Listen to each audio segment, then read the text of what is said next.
Suite et fin du 64 minutes sur la chaîne francophone mondiale. Dans un instant, l'essentiel de l'émission. Mais d'abord un point sur l'actualité de ce samedi.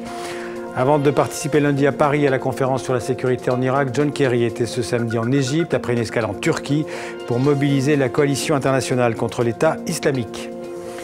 L'Ukraine toujours en état de guerre avec des tirs d'obus autour de l'aéroport de Donetsk. Pendant ce temps, le Premier ministre ukrainien Yatsenyuk accuse Vladimir Poutine de vouloir détruire l'Ukraine en tant qu'État indépendant. Tennis, demi-finale de la Coupe Davis. La France vient de se qualifier pour la finale. Gasquet et Tsonga ont battu les Tchèques Berdych, Stepanek. Et l'Italie a gagné le double face à la Suisse. La France devra donc attendre demain pour connaître son adversaire en finale. Les Italiens ou les Suisses.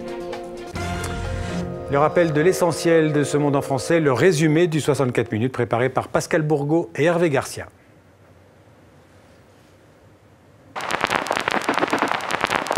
De la même manière que nous sommes en guerre contre Al-Qaïda et ses groupes affiliés à travers le monde, nous sommes en guerre contre l'État islamique. C'est la règle chez les Kurdes. Les troupes sont mixtes. Elles ont déjà affronté les djihadistes, mais pas les troupes de Bachar al-Assad. Une espèce d'accord tacite. En échange, les Kurdes administrent leur région de manière autonome. Les Kurdes sont en réalité dans une logique autonomiste contre Bagdad depuis plusieurs années. C'est-à-dire que Bagdad n'a pas manqué d'exprimer sa colère à l'égard de l'autonomisme des Kurdes, du fait qu'ils se soient dotés de leurs institutions, de leurs propres lois. Mais impuissance de Bagdad aussi. Impuissance de Bagdad, c'est très clair, notamment sur le dossier du pétrole. Le but final du président Vladimir Poutine est clair pour moi. Son objectif n'est pas seulement de reprendre Donetsk ou Lugansk, son objectif est d'occuper toute l'Ukraine.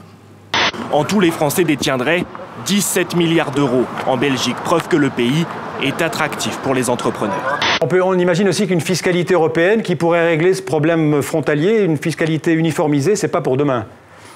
Ah, ce n'est malheureusement pas pour demain, mais ça pourrait résoudre, ça pourrait résoudre beaucoup de problèmes, en tout cas pour la France dans ce cas-ci, puisque c'est plutôt le climat fiscal favorable en Belgique.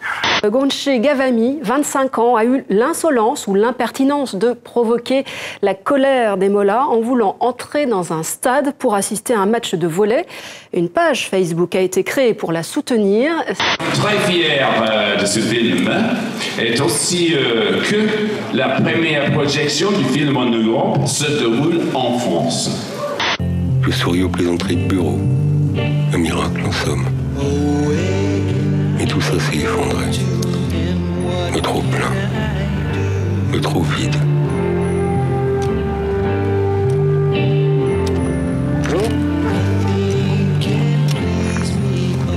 Le thème, c'est le suicide, mais on en ressort, je pense, avec une certaine luminosité, bizarrement, parce que c'est vraiment Michel Houellebecq qui amène cette part d'humanisme dans le film. Avant de nous séparer, une pensée pour Serge Lazarevitch, le dernier otage français détenu quelque part au Sahel depuis 1024 jours. Une pensée aussi pour tous les otages détenus par Boko Haram au Nigeria. Fin de ce 64 minutes. Merci de votre fidélité. Bonne suite de programmes sur TV5 Monde. Et avec toute l'équipe, je vous dis à demain.